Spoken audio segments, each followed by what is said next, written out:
Assalamualaikum warahmatullahi wabarakatuh. Saya Mutiara Ratinda Putri dari kelas Hukum Perdata Internasional R01 yang dibimbing oleh dosen Ogian Davis Juanda atau biasa kita panggil Pak Ogi.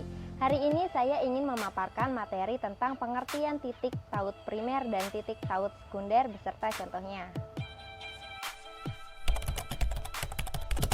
Titik taut. Titik pertalian atau titik taut dalam hukum perdata internasional adalah hal-hal atau keadaan yang menyebabkan berlakunya satu hukum. Dalam arti lain, titik taut ini adalah pertalian fakta, tempat, dan hukum yang berlaku dalam perkara hukum perdata internasional yang timbul. Titik taut primer merupakan unsur-unsur yang menunjukkan bahwa suatu peristiwa hukum merupakan peristiwa hukum perdata internasional, bukan suatu peristiwa hukum internasional. Oleh sebab itu, titik taut primer juga dinamakan titik taut pembeda atau point of contact. Atau secara singkat adalah faktor-faktor atau keadaan-keadaan atau sekumpulan fakta yang melahirkan atau menciptakan hubungan hukum perdata internasional. Faktor yang terdapat dalam titik taut primer: kewarganegaraan, bendera kapal dan pesawat udara, domisili dan tempat tinggal, tempat kedudukan badan hukum, dan pilihan hukum.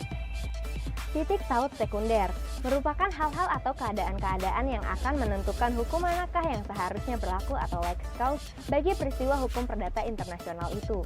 Oleh karena itu, titik taut sekunder disebut juga titik taut penentu. Yang berkaitan tentang titik taut sekunder. Yang pertama, tempat terletaknya benda atau lex situs atau lex recite. Yang kedua, tempat dilangsungkannya perkawinan atau lex loci celebrationis. Yang ketiga, tempat ditandatanganinya kontrak atau lex loci contractus. Yang keempat, tempat dilaksanakannya perjanjian atau lex loci solutionis. Yang kelima, tempat terjadinya perbuatan melawan hukum atau lex loci delicti commissi. Yang keenam, pilihan hukum atau choice of law. Yang ketujuh, tempat badan hukum berada. Yang kedelapan, kewarganegaraan. Contoh kasus datang dari pernikahan selebritis Paramita Rusady dan Nenad Bago.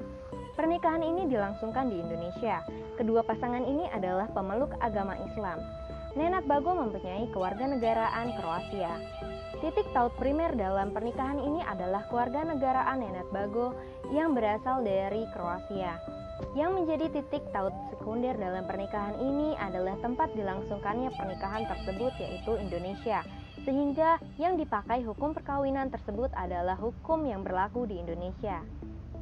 Ulfa Dwiyanti dan kelas pool GR atau kelas pool junior.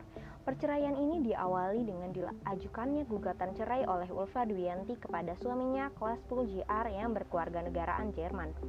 Gugatan ini diajukan dengan alasan karena tidak adanya kecocokan lagi di antara mereka dan juga disebabkan hubungan jarak jauh. Di mana kelas pool bekerja di Jerman sedangkan Ulfa Dwiyanti tinggal di Indonesia. Titik taut primer dalam kasus ini adalah kewarganegaraan kelas pool GR. Kelas pool GR adalah seorang warga negara Jerman. Dan titik taut sekunder dari kasus ini adalah tempat diajukannya gugatan cerai. Gugatan cerai diajukan di Indonesia. Jerman menganut lex loci celebrationis sehingga yang dipakai adalah hukum perdata Indonesia.